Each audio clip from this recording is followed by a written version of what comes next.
저희가 예. 4월 4일 네. 그러니까 총선 이제 일주일을 채 남겨놓지 않았을 네. 때 저희가 PMI라고 하는 여론조사 회사가 그 저 성동갑 중구 성동갑 그리고 경기도 성남 분당을 네. 그쪽에서 그리고 용산 네. 이런 데서 그러니까 김은혜가 이기고 권영세가 이기고 네. 그리고 윤희숙이 이긴다 네. 이런 여론조사가 나왔다. 맞습니다. 그런데 그 여론조사가 나온 게 여론조사 꽃이라든지 이런 데하고 다르니까 네. 선관위에서 그거를 문제 삼더라 맞습니다. 하면서 그 이후 여론조사는 공표하지 못하게 했다라고 네. 하면서 이제 그 얘기와 함께 김어준이라는 여론조사 회사가 얼마나 독점적으로 집중적으로 여론조사를 많이 했느냐. 네. 그 여론 조작 아니냐. 네. 그 얘기를 했는데 저희가 정말 공지사를 안 해서 그렇지 정말 저거 숫자 세 갖고 저렇게 예. 김어준의 압도적인 여론조사 행태를 보여드린 거는 국내 언론에서 저희가 처음이었어요. 네. 네, 정말 이거 정말 우리 칭찬해 주셔야 돼요. 저희가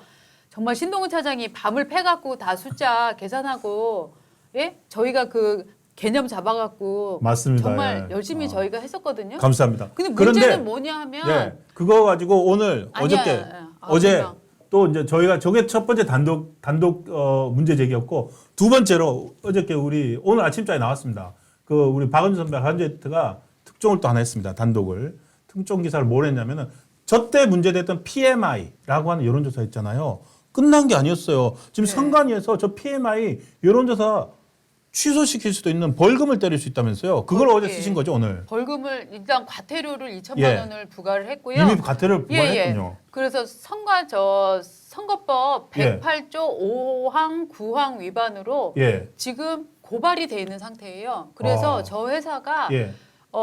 저 벌금 100만 원 이상이 예. 최종적으로 확정이 되잖아요. 예. 그럼 저 회사는 앞으로 정치 여론 조사를 못 하는 거예요. 아니, 뭐 이런 법이 있어요? 네. 지금 여론조사 틀렸다고? 뭐 저때 맞춘 것도 있고 틀린 것도 있고 그렇잖아요. 맞습니다. 그 여론조사 회사에서 설문조사 잘못했다고 앞으로 못하게 한다니 말이 됩니까? 그거는 아니고 그 선관위의 예. 입장은 또 명확하게 있어요. 선관위가 명확하게 정한 기준이 있는데 예. 그 기준을 저 회사가 맞추지 못했다. 그다음에 무슨 뭐 전문적인 용어로 뭐 패널 숫자도 뭐 거짓으로 보였다. 제가 예. 이 반론권을 위해서 네. 요건가요? 맞습니다. 네. PMI 고발 사유 이거를 제가 읽어드릴게요. 이게 선관위에서 이제 받은 겁니다. PMI는 한국경제신문 의뢰로 2024년 3월 실시한 여론조사 5건에서 해당 조사의 전 계층을 대표할 수 있는 피조사자를 선정하여야 함에도 불구하고 거주 지역을 확인할 수 없는 표본 추출 툴을 사용하여 선거 여론조사를 실시하였고 이 제출된 원자료의 사용 표본수와 실제 사용 조사에 사용한 표본수의 현격한 차이가 있어 조사 완료 사례의 성연령 지역별 구성 비율이 확인이 어려며 3. 우리 위원회의 자료 제출 요구에 해당 조사로 실제 사용한 패널 수를 허위로 기재하여 제출함으로써 공직선거법 위반 제108조 5항 및 9항을 위반하였습니다. 라고 보냈는데 네. 즉 이 내용을 보면 선관위가 네. 정한 어떤 기준이나 규정들이 있지 않습니까? 네. 예. 그거를 위반했다. 그래서 이제 고발을 했다 네. 하는 얘긴데요. 자, 이 회사가 완벽하게 했는지 혹은 정말로 선관위가 선관위의 기준을 맞추지 못했는지 저희는 확인할 수 없습니다. 이 과정은 앞으로 재판 네. 과정에서 밝혀질 겁니다. 그런데 저희가 보는 문제는 네. 뭐냐 하면은 이 뉴스가 처음에 나왔을 때 그 국민의힘 권영세 뭐 김은혜 유리하다는 보도가 왜 못 나가게 됐느냐, 왜 공표가 금지가 됐느냐 보면 그때 선관위에서 했다는 얘기가 이거잖아요. 딴 데랑 너무 달라. 예, 그러니까 이상하지 않아요? 딴 데랑 너무 달라. 딴 데랑 너무 다르다는 논리를 내세웠고 네. 저는 이거는 그때 당시 진행 과정 저희는 다뤘지 않습니까? 맞습니다. 유튜브에서 저희는 유튜브에서 다뤘는데 한국경제의뢰로 PMI라는 회사가 여론조사를 했더니 네. 그동안에 계속 중구 선동 갑에서는 전현희가 이기고 예. 그다음에 용산에서는 권영세 대신에 강태형이 되고 네. 그리고 또 그 성남 분당을에서는 김은혜가 아니라 김병욱이 이긴다. 네. 이런 설문조사 결과가 계속 나오고 있었어요. 맞습니다. 그러고 있다가 딱 요거 하나만 네. 조금 다른 결과가 나왔고 튀는 게 나왔죠. 튀는 게 나오니까 아니 그게 선거 여론조사는 결과대로 누구든지 발표할 수 있잖아요. 네. 근데 첫 번째 이상했던 거 왜 승관이가 그길 득달같이 달려가가지고 그렇죠. 이 회사가 다른데 해놓은 것도 많이 있었어요. 한국경제랑 같이. 그래서 이후에 대해서는 공표하지 말라. 라고 했다는 게 기사가 나옵니다. 네. 그런 다음에 무슨 효과가 있었느냐? 언론에는 그럼 칠링 효과가 나옵니다. 네. 이 기사가 상당히 이제 박빙 지역일수록 기사가 되잖아요. 그렇죠. 박빙 지역일수록 설문조사 결과가 이렇게도 나오고 저렇게도 나왔다 해서 기사가 돼야 되는데 그 이후에 용산, 분당을 이쪽 기사들이 다른 데서 다 안 씁니다. 맞습니다. 그렇게 하면서 일단 칠링을 시켜버려서 야 이거는 선관위의 노골적 선거 개입 아니냐라는 네. 생각까지 들 정도였습니다. 맞습니다. 그때 당시 얘기는 하지 않았습니다만 그래서 사실은 그때 저희가 야 그러면 제대로 다른 데는 선거 여론조사 어떻게 했는지 한번 보자 네. 해서 선관위 여론조사 심의위원회 들어가가지고 지난 몇 달 동안 그때 당시 1월, 2월, 3월, 4월 어떻게 했는지 봤더니 여론조사 꽃이라는 데가 어마어마하게 많이 했던 거예요. 맞아요. 그걸 그래서 저희가 방송을 할 수 맞습니다. 있었습니다. 그래서 저희가 정말 김어준이 압도적으로 예. 너무나 많이 하고 있다. 여론시장을 흔들고 있다. 왜냐하면 김어준의 패턴은 뭐냐면 네. 규정에 맞춰서 여론조사를 다 합니다. 그다음에 자기네 입장에서 보정을 합니다. 법이 허용하는 그렇죠. 한 보정을 합니다. 그렇게 해서 보정을 하기 때문에 어디는 좀 보수적으로 나와 어디는 민주당에 네. 유리해 이런 얘기들이 나오고 있는 거거든요. 그것도 선관위는 이제 허용을 합니다. 문제는 뭐냐면 네. 그렇게 나온 숫자를 갖고 방송에서 자기 방송에서 떠들잖아요. 그다음에 자기네가 키우고 싶은 이번 선거를 예로 들면은 일종의 친명, 안귀령 막 이런 사람들 네. 있지 않습니까? 예.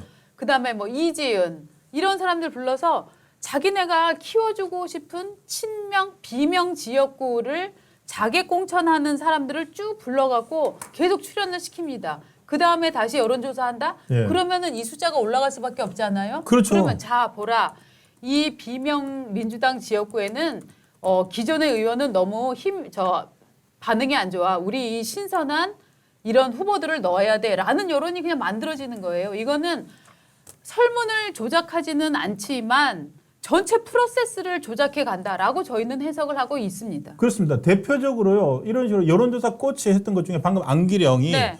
그 계속 어떻게 나왔냐면은 그 도봉갑 안기령이 김재섭의 오찬에 앞선다. 네. 앞선다라고 계속 나왔어요. 맞습니다. 안기령 씨 같은 경우에는 그 선거법 위반도 많았고 선거법 위반도 있었어요. 그리고 마이크 자기 때문에요. 지역구가 아닌 데 예. 가서 선거운동한 것도 맞습니다. 있었고 그렇게 하면서 왜냐하면 갑자기 도봉 출신도 아닌데 네. 10년 동안 도봉에서 다져온 김재섭에 맞춰서 안기령을 내세웠는데 맞습니다. 여론조사를 하니까 안기령이 계속 이긴다고 나와. 나와. 예. 근데 선거 결과는 어땠느냐? 아니죠. 김재섭이 압도적으로 이겼잖아요. 맞습니다. 그렇다면은 오히려 선거 끝난 다음에 선관위라면 네. 혹시 그 여론조사에 문제가 없었는지 네. 그걸 들여다봐야 되는 거 아닌가요? 그런데 선관위는 지역, 성별, 연령 뭐 보정한 거 네. 이거 문제 없다. 이거 아닙니까? 그렇죠. 그래서 제가 이 선관위가 이 뭐 김어준 여론조사가 내용적으로 숫자를 조작을 과도하게 했다 뭐 이렇게 이거를 적발해냈는데 이걸 눈 감아줬다라고 정말 차마 생각하지는 못하겠습니다. 그래서 예. 제가 이렇게 물어봤습니다. 예. 여론조사 회사 꽃 예. 대표의 정치적 편향성이 공정한 여론조사에 영향을 미친다고 생각하시나라는 답변을 제가 예. 물어봤습니다. 예. 선관위에. 예. 했더니 답이 왔습니다. 선거 여론조사 기관의 정치 성향에 대한 편향성 우려에 공감하나 이와 관련하여 현행 법률상 규제할 수 있는 방법은 마련되어 있지 않습니다. 다만 우리 위원회는 현재 공표 보도되는 선거 여론조사를 정밀하게 모니터링하고 있고 공표된 여론조사에 대한 공직선거법 및 선거 여론조사 기준의 위반 사항을 확인하고 있으며 위반 사항 발견 시 엄중 조치하고 있음을 알려드립니다라고 그렇죠. 하는 밥 먹으면 배불러 같은 소리를 답변으로 해줬습니다. 아니, 이게 왜냐하면 저희는 네. PMI를 뭐 어떤 그걸 하냐면 저는 잠깐 말씀 저는 이제 설문조사를 직접 제가 해본 적이 있습니다. 맞습니다. 예. 제가 그 서베이 우리 신 차장이 회사에 전문가예요. 서베이 회사를 네. 통해서 직접 해본 적이 있고 네. 그 보정 같은 것들을 하는 법은 진짜 통계 전문가들이 들어와가지고 네. 그 일반 사회과학도들도 잘 못하거든요. 네. 그건 통계 전문가가 들어와야 되는데 저 보정 과정에서 네. 제대로 이루어지고 있는지는 정말 전문가들이 들여봐야 정말 된다. 검증 한번 해봐요. 예, 왜냐하면 이 도봉갑 같은 경우에요. 네. 첫 번째 PMI 같은데 그 지금 ARS나 전화 여론조사잖아요. 전화 면접조사잖아요. 네. 지금 저희 회사에 입사하는 사람들이나 대기업에 있는 사람들이 있잖아요. 네. 지금 MZ들 네. 전화 공포증이 있습니다. 저도 있어요. 아니 정말로 이 설문 맞아요. 카톡은 잘해요. 네. 정말 잘하는데 전화해서 물어보는 거, 전화 받는 거를 네. 되게 싫어합니다. 안 받아요. 안 받아요. 네. 그런 사람들한테 이 선거 여론조사는 AR에서나 전화 면접 조사만 하게 있으니까 맞습니다. 지금 한계가 뭐냐면 선거 여론조사 20, 30대가 안 잡히는 거예요. 안 잡혀요. 근데 예를 들어서 그 지역의 인구에서 20, 30대는 한 20%를 차지해. 네. 20%를 차지하는데 전화 면접 조사 조사원이 그냥 일주일 내내 돌렸는데도 20대를 전체 설문조사 뭐 1000명 하는 데서 그러면은 20% 차지 200명 해야 되잖아요. 못 채웠어. 맞아요. 100명밖에 못 했어요. 그러면 결국에는 어떻게 하냐면은 한정없이 전화를 돌릴 수 없기 때문에 100명에다가 곱하기 2를 한다는 식으로 맞아요. 보정이 들어갑니다. 네. 그런데 말입니다. 그건 뭐 통계적으로 합리적이라고 볼 수 있어요. 근데 100명 그 전화 잘 안 받는 20, 30대 중에 전화에 응답한 100명은 어떤 사람들일까요? 정치 고관여층일 가능성이 높습니다. 그럼요. 안녕하세요. 여론조사 꽃입니다라고 하면 여론조사 꽃이군 나 김어준 좋아. 하면서 해버린다는 네. 거죠. 그럼 거기에 곱하기 2가 되면은 이게 과연 제대로 된 그러니까 한쪽 편향이 들어간 것이 그대로 증폭이 돼버립니다. 맞습니다. 그래서 도봉갑처럼 네. 안기령 당선 네. 이런 식으로 나오는 거죠. 아, 그러네요. 예. 네.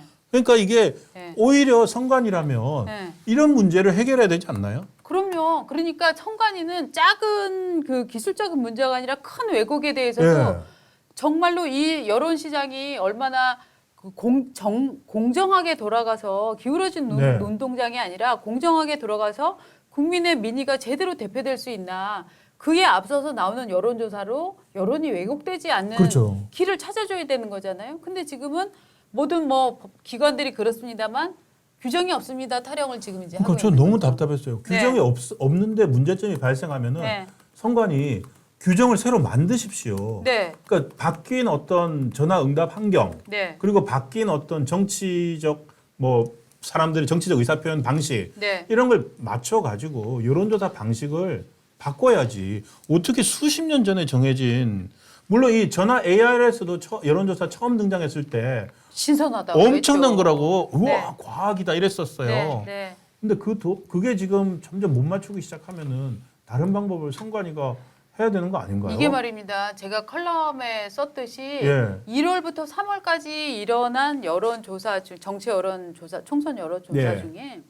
김어준 회사가 37%를 했어요. 어마어마하고. 그리고 총선 이전에 2023년 7월부터인가요? 예. 그게 다음번 총선에서 이런 내용들이 들어간 거랑 4월까지 한 거랑 총합해서 보니까 네. 거기서는 22%를 했더라고요. 그것도 그것도 역시나 많아요. 압도적입니다. 네, 그것도 많아요. 그런 다른 회사보다 거의 3배가 된 1, 3월에는 3배가 되더라고요. 왜냐하면은 네. 전국에 선거 여론조사하게 등록돼 있는 업체가 60개가 네, 넘거든요. 네, 61개인가 그렇거든요. 네.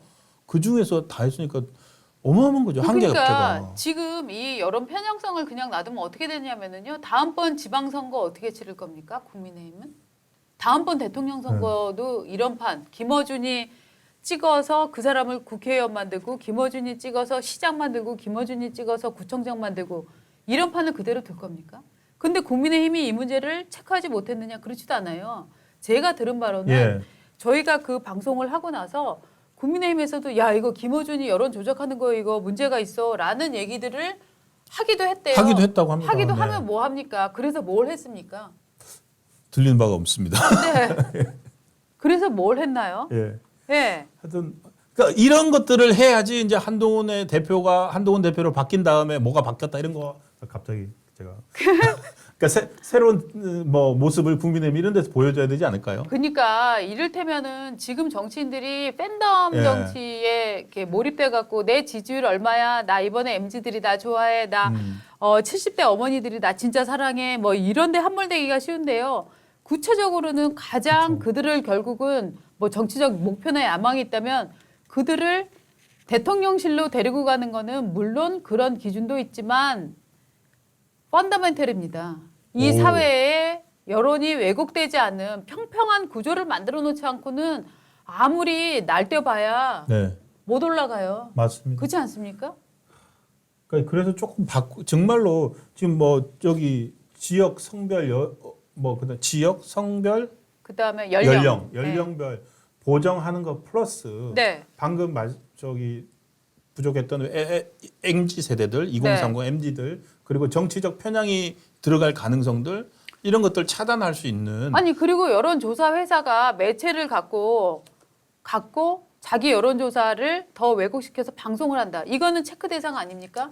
자, 여론조사 회사 대표가 객관적인 입장이 아니라 명확한 정치적 지향을 보이면서 그쵸. 매일매일 방송을 하고 있다면 그 사람에게 여론조사 할 수 있는 권한을 주는 게 맞습니까? 그 부분은 따져봐야 될 건데요. 보통 그러네요. 네. 보통 PMI도 한국경제 의뢰로 했다. 네. 그러니까 공정성을 기하기 위해서 네. 의뢰하는 기관과 네. 그 조사를 수행 기간이 수행하는 다르죠. 기관은 달라야 되는데 네. 여론조사 꽃은 의뢰 기관이 수행 기관이네요. 지금 김어준은 여론조사 회사를 갖고 있고 뉴스 공장 어쩌고저쩌고 뭐 참을 수 없단가 그런 뉴스 라이브 회사도 갖고 있잖아요. 겸손은 힘들다.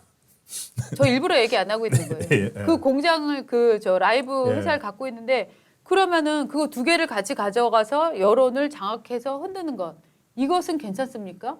이거에 대한 문제점을 규정 네. 타령을 하는 것보다 훨씬 이 문제에 대해서 심각하게 문제를 좀 아니 방송사들은 여론을 독점한다고 지분율도 제한하고 엄청나게 하고 있잖아요. 그렇죠. 그쵸? 그렇죠. 예. 그게 그래서 바로 지금 공정성을 위해서잖아요. 지금 방송사가 여론조사 네. 회사를 가질 수 있나요? 못하죠. 종편이 여론조사 회사 가질 수 못하죠. 있나요? 못하잖아요. 예. 그런데 왜 유튜브나 방송에서 엄청난 영향력을 갖고 있고 또 정파성도 엄청난 김어준은 여론조사 회사를 가지고 여론조사를 수행할 수 있나요? 예. 이 문제에 대해서 정말 한번 꼼꼼히 생각을 해봐야 됩니다. 네.